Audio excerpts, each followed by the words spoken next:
요즘도 젊은이들이 좀 어려우니까 그 뭐 50만 원어치 상품권 해가지고 300만 원 갚고 막 그런 거 하고 있잖아요, 아직도. 근데 이게 다 불법이고 안 갚아도 됩니다.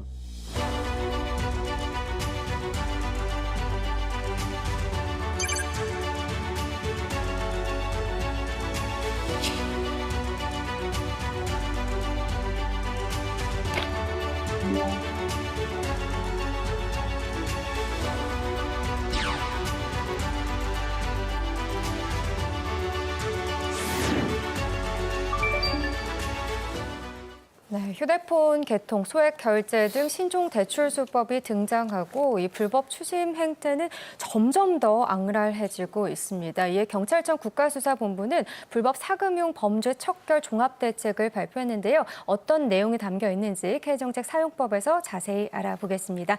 참정경제연구소 이인철 소장님 오셨습니다. 어서 오세요. 네, 지금 뭐 여러 가지 오늘 얘기를 나눠봐야겠습니다만 이 경찰청 국가수사본부가 대대적인 불법 사금융 척결 대책을 마련했다고 지금 발표를 했었는데 이게 대부업체를 통한 대출이 어디까지가 합법적이고 어디부터가 불법인지 이 기준 설명이 좀 필요할 것 같습니다. 그렇습니다. 예. 지금 경찰청 국가수사본부가 어쨌든 이제 불법 사금융 척결에 나섰습니다. 이런 가운데 피해자 입장에서는 어떤 게 합법이고 어떤 그쵸. 게 불법인지 예. 경계가 모호하다라는 분들이 많은데요. 크게 5가지 불법과 합법을 판단하는 기준이 있습니다. 첫 번째가 지금 합법적인 대부업 최고 법정 이자율은 20%입니다. 예. 그러니까 20%를 1%만 웃더라도 이거는 엄연히 불법입니다. 예. 예를 들어서 한 30만 원 첫날 빌려주고 일주일 뒤에 50만 원 갚아라. 라고 한다면 이게 연일로 따지면 연 3,000%입니다. 야, 예. 이건 엄연히 불법이고요. 두 번째는 대법법상 등록이 돼 있느냐. 공식적인 등록 없는 대법은 무조건 불법입니다. 그리고 세 번째가 예.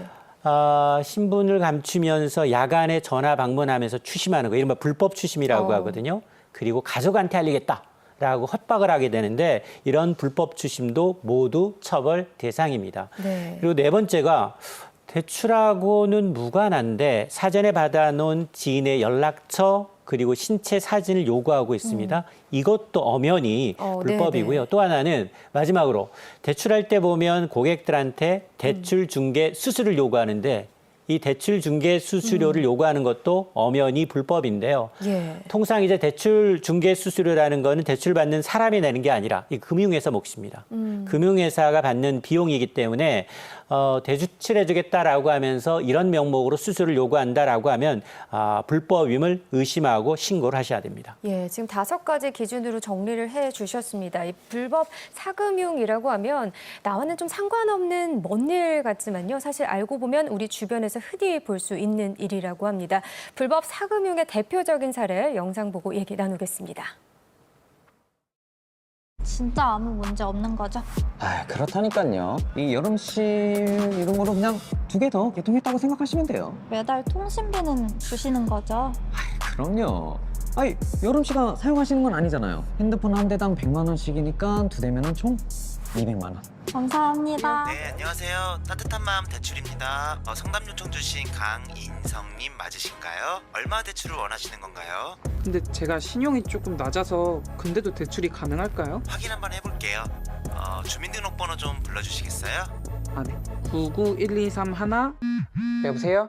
아, 고객님. 고객님 신용으로는 추가 대출을 받을 수 있는 금액이 없으시네요. 근데 방법은 있어요. 거래 실적을 높이면 대출이 가능하세요. 거래 실적이요?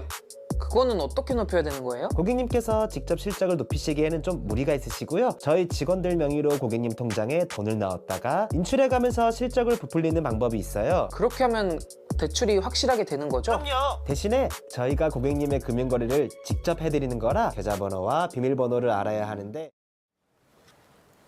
네, 지금 사례를 보고 왔는데 이런 것들이 생각보다 아주 흔하게 볼 수 있는 경우인 거죠? 맞습니다. 앞서 예. 이제 사례에서 보셨던 것처럼 피해자들이 우리 주변에 있는 대학생들, 청년들이 되게 많습니다. 예, 예. 어떤 이제 금융의 크레딧, 신용이 쌓여 있지 않기 때문에 굉장히 솔깃하거든요. 자, 이런 불법 금융이 이제 우리 주변에 굉장히 깊숙이 지금 침입해 있는데 그러네요. 예. 흔히 볼 수 있는 사례가 바로 휴대폰 깡입니다. 휴대폰 신제품 가격이 예. 300만 원대, 400만 원대예요. 예. 이게 거의 안마의자 수준까지 올라가고 너무 있습니다. 비쌉니다, 사실. 맞습니다. 예. 그러다 보니 이른바 이제 급전이 필요한 이제 사람들한테 휴대폰만 개통해라. 네. 당신 명의로 휴대폰만 개통해주면 바로 현금으로 60에서 80만 원을 주겠다. 아, 돌려주겠다. 돌려주겠다라는 예. 겁니다. 그런데 정작 이렇게 해서 휴대폰을 개통했더니 이후에 문제가 발생합니다. 바로 이제 휴대폰 할부금, 그리고 통신요금, 그리고 여기에 더해서 모두 명의자인 피해자가 덤터기를 쓰게 되는 겁니다. 여기다 휴대폰깡과 또 다른 게 뭐가 있느냐. 모바일깡이라고 해서 휴대폰을 개통하게 난 다음에는 그 다음 배트는 휴대폰 소액결제가 겹겹이 쌓입니다. 내가 상품권, 이게 소액결제로 상품권, 예, 예. 막대한 상품권을 구매한 뒤에 업자가 이걸 업체한테 넘기고 일부 현금, 아주 소액 현금만 지급하는 방식인데 예. 결국 수수료를 제외하게 되면 명의 가입자가 큰 손해를 보는 구조입니다. 예. 그러다 보니까 최근에는 대출받기 위해서는 거래 실적 쌓아야 한다. 라면서 뭐를 요구하고 있냐. 계좌번호, 비밀번호 네. 이런 걸 요구하게 되는데요. 이걸 많이 줬다라고 하면 이게 2차 피해로 이어집니다. 그렇겠네요. 이게. 맞습니다. 예. 그러다 보니까 이제 이런 행위는 정상적인 금융회사에서 요구하지 않거든요. 자칫 대포 통장이나 이제 보이스피싱 연루 범죄에 연루될 수 있기 때문에 이런 경우에는 정말로 신고를 하셔야 합니다. 아니 좀 심각성이 있다라고 보여지는 게 어떻게 보면 굉장히 어렵지 않은 방법들이라서 유혹에 좀 쉽게 넘어갈 수도 있겠다는 생각도 드는데요. 이게 가볍게 생각하고 넘어갔다가 형사처벌까지도 받을 수 있는 건가요? 맞습니다. 이 사실은 가장 큰 이유가 이제 급전이 필요해요. 젊은 사람들은 그동안 이제 은행이나 카드사와 이제 신용거래가 없기 때문에 네. 돈 빌리기가 정상적인 금융에서 돈 빌리기가 상당히 어렵습니다. 맞습니다. 그런데 이제 휴대폰 깡이라는 건 신제품 하나를 구매했을 뿐인데 바로 현금을 지급한다고 하니 혹해서 가입을 하게 되는데요. 그러다가 이 이면에는 큰 빚만 떼어안는 게 아니라 법적 책임까지 떠안는 경우가 있습니다. 예. 심지어 이제 이 70만 원 정도 개통하고 돈을 받았는데 기기할부금, 통신요금, 앞서 이제 소액 결제 대금까지 내가 쓰지 않았지만 모두 본인 명으로 남기 때문에 예. 결국 받은 돈의 몇 배, 내지는 몇십 배까지 물어야 되는 채무를 떠안게 되는데요. 더 심각한 건 내가 준 명의, 내가 넘겨준 휴대폰이 보이스피싱이나 투자 사기에 연루될 경우 대포폰으로 악용될 수 있다라는 건데요. 예. 나도 모르게 대포폰으로 제공했다라고 하면 이게 바로 형사처벌 대상입니다. 그러니까 이 경우에는 사기를 당한 피해자임에도 불구하고 대포폰을 제공한 명백한 불법 행위로 인식을 해서 1년 이하의 징역형 내지는 5천만 원 이하의 이제 벌금까지 형사처벌까지 피할 수 없게 됩니다. 예, 이게 가볍게 생각할 문제는 절대 아닌 게 분명해 보입니다. 지금 30만 원의 소액 대출부터 시작한다고 하니까 사실 어떻게 보면 정말 급한 돈. 이거 가볍게 생각하고 좀 피해자가 많을 것 같다는 생각도 드는데 지금 종합대책까지 나왔다는 건 사태가 그만큼 심각하다 뭐 이렇게 볼 수 있겠네요. 맞습니다. 예. 이런 사건 사고가 지금 기하급수적으로 좀 늘고 있는데요. 실제로 경찰청의 통계를 보면 불법 사금 이용의 범죄 발생 건수입니다. 예. 범죄 발생 건수가 2021년 1,300여 건에서 2025년 5,500여 건으로 불과 4년 만에 4배 늘었습니다. 이게 단순히 경기가 좋지 않아서가 아닌데요. 예. 굉장히 지금 쉽게 접할 수가 있습니다. SNS라든가 문자 메시지, 온라인 광고 너무 많아요. 개통만 하면 피해자한테 쉽게 모집하고 소액 대출을 미끼로 해서 접근하는 수법이 갈수록 조직화, 지능화되고 있기 때문인데요. 예. 최근에는 비대면 온라인 수법으로 넘어가면서 지인의 연락처 남겨라. 보증으로 그리고 이제 신체 사진까지 빌미로 협박하는 악질적인 추심 행위가 이루어지고 있어서 이런 변종 상품권 사기까지 좀 포함하게 되면 아마 이게 타겟이 서민들, 특히나 사회초년생들이거든요. 그렇죠. 일상이 초토화될 수 있습니다. 예, 예. 이런 범죄가 급증하는 이면에는 이제 굉장히 보안이 강한 이른바 이제 SNS, 텔레그램이라든가 네. 아니면 대포폰을 사용하면서 검거율이 오히려 떨어지니까 경찰이 결국은 전담 수사관을 좀 배치하고 있고 또는 이제 위장 수사까지 예, 예. 도입을 골자로 한 고강도 종합 대책을 전격 발표하게 된 배경이 됐습니다. 그러니까 지금 과거하고 현재 현행 수법이 많이 달라졌다, 교묘해지고 있다 이렇게 저희가 또 볼 수도 있는 거네요. 이제 좀 특징을 조금 정리해서 알려드릴 수 있는 부분이 있을까요? 맞습니다. 예. 과거에 이제 앞서 제가 휴대폰 깡이라고 말씀드렸는데 휴대폰을 개통해서 이르는 이제 휴대폰 깡이 굉장히 고전적인 불법 사금융의 대표적이었다면 2021년 이후에는 SNS입니다. SNS와 이제 메신저를 활용한 이른바 비대면 온라인 대출 사기가 급증하고 있는 상황인데요. 예. 이후에는 범죄가 정말 더 악질적으로 변하고 있습니다. 2023년 전부터는 채무자의 사진을 유포하겠다라고 협박을 하면서 이른바 나체 추심과 예. 같은 예. 인권 침해형 추심까지 등장을 하고 있고요. 최근에는 상품권 예약 판매나 자동차 담보를 활용하는 거래 수단도 다양해지고 있습니다. 공통점은 뭐냐? 처음에 대출 받을 때 확보했던 담보 물건, 이른바 신분증이라든가 가족의 연락처, 개인 정보가 나중에 추심할 때 협박의 수단으로 악용되고 있다라는 건데요. 이게 지금의 어떤 불법 사금융을 넘어서 단순히 고금리 대출이 아니라 온라인과 개인정보를 악용하는 조직형 범죄로 진화하고 있다는 점에 대해서 더욱 각별한 주의가 필요해 보입니다. 네, 지금 말씀해 주신 것처럼 최근에는요, 나체 추심, 뭐 신상 박제 추심 이런 말들이 또 자주 등장을 하기도 하더라고요. 이거 정확하게 어떤 내용 좀 전달드려야 좀 피해자분들이 조심을 좀 더 하시지 않을까라는 생각도 드네요. 맞습니다. 근데 이게 모르고 당하는 경우도 많아서요. 맞습니다. 예. 대표적인 게 나체 추심인데요. 이게 예. 사실은 불법 추심 가운데 가장 악질적입니다. 인간의 존엄성을 짓밟는 그야말로 악질적인 범죄인데요. 예. 사금융업자가 돈을 빌려줄 때 담보다 꼭 이제 담보가 필요하다라고 하면서 피해자의 신체 사진, 또 가족, 지인의 연락처까지 받아둡니다. 그리고 그 돈을 제때 갚지 못하면 이 나체 사진을 네가 알고 있는 지인들한테 유포하겠다라고 예. 이제 협박을 하는 게 이제 바로 나체 추심인데요. 최근에는 이제 한 걸음 더 나가서 피해자의 신분증, 얼굴 사진을 합성해서 SNS에 그대로 공개해서 모욕을 주는 이른바 네. 신상 박제 추심까지 기승을 부리고 있습니다.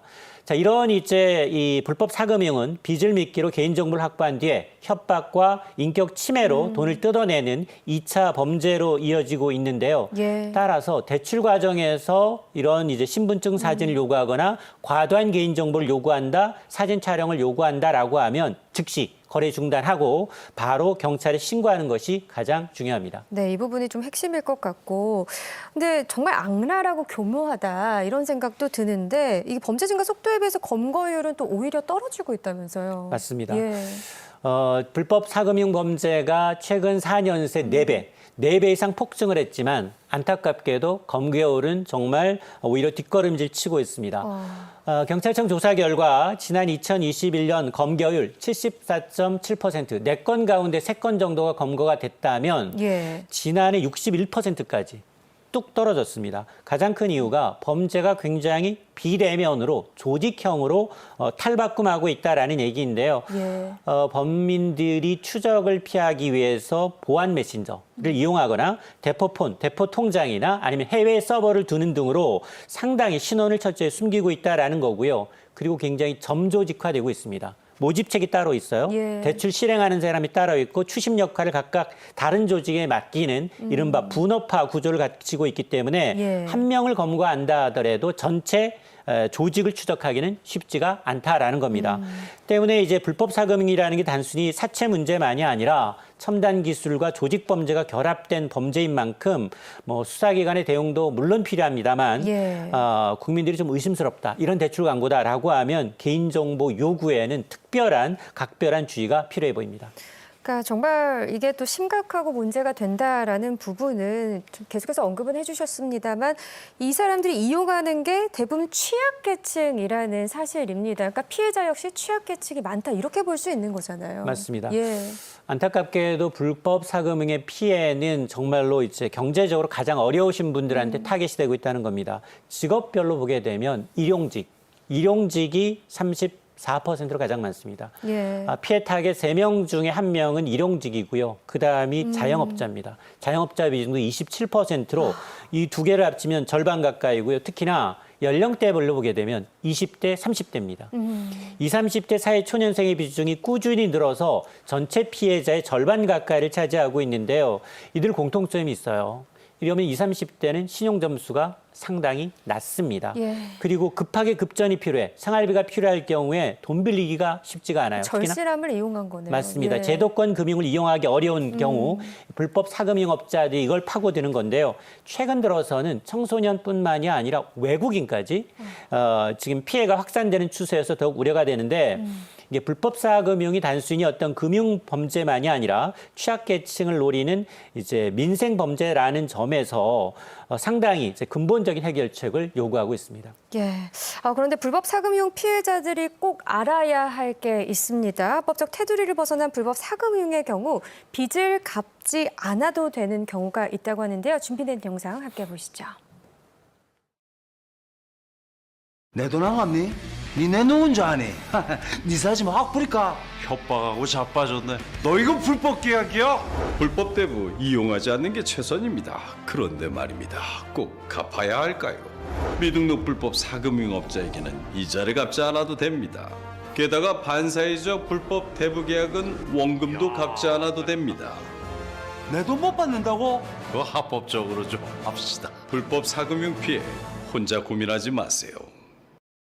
네, 불법 사금융의 경우 초고금리의 이자는 물론이고 원금도 갚지 않아도 된다니까 사실 정말 좀 다행이다 이런 생각도 드는데 이 내용 좀 설명해 주시면 좋을 것 같네요. 맞습니다. 예. 일단 불법 사금융이긴 하지만 내가 미리 서명을 했는데 반드시 이행해야 되는 게 아니냐 이렇게 움츠려들 수 있거든요. 그게 맞습니다. 아닙니다. 예. 앞으로 이제 반사회적 불법 대부 계약의 경우에는 원금뿐만이 아니라 이자 전체를 갚지 않아도 되는 전부 무효가 되는데요. 기준은 명확합니다. 법정 최고금리가 앞서서 20%라고 했는데 이걸 3배 이상 연 60%를 초과하는 초고금리 대출을 받았다. 이 경우에는 무효가 되고요. 또 성착취나 신체 상해, 또 폭행과 협박과 같은 피해자의 막막한 처지를 악용했다. 현저하게 불리하게 체결된 것도 원금을 포함해서 1원도 갚지 않아도 됩니다. 또 하나는 미등록 불법 대부업자가 이자를 받을 권리 자체가 없고요. 예. 등록업체라 하더라도 계약서를 제대로 작성하지 않거나 금융회사를 사칭했다면 이것도 계약을 취소할 수 있습니다. 그러니까 이번 개정은 불법으로 돈을 빌려주면 원금만이 아니라 이자까지도 보호받지 못한다라는 강력한 메시지입니다. 예. 모든 범죄가 사실 다 그렇겠습니다만 특히나 이 불법 사금융 범죄 같은 경우는 예방이 정말 더 중요하겠다라는 생각이 듭니다. 예방할 수 있는 방법이 어떤 것들이 있을까요? 맞습니다. 일용직 하셨던 분들, 우리 이제 20, 30대 젊은 층들 크레딧이 쌓이지 않기 때문에 제도권 금융기관 이용하기 좀 어렵다라는 걸 알고 있거든요. 예. 이럴 경우에 급하게 급전이 필요한 경우에는 여러 가지 금융기관이 있습니다. 일단 서민금융진흥원이 있습니다. 대표 전화번호 1397번 이용하시거나 그리고 정책금융상품이 꽤 많아요. 햇살론이라든가 소액생계비 대출과 같은 정책금융상품을 내가 이용할 수 있는지 먼저 확인하시는 게 가장 중요하고요. 예. 부두계약의 대부업을 이용했다라고 한다면 정말로 금융당국에 등록된 대부업체인지 등록 번호를 반드시 확인하는 게 좋고요. 또 하나 우리가 앞서 이제 법정 최고금리 연 20%를 준수하고 있는지 예, 이것도 예. 꼭 기억하시는 게 좋습니다.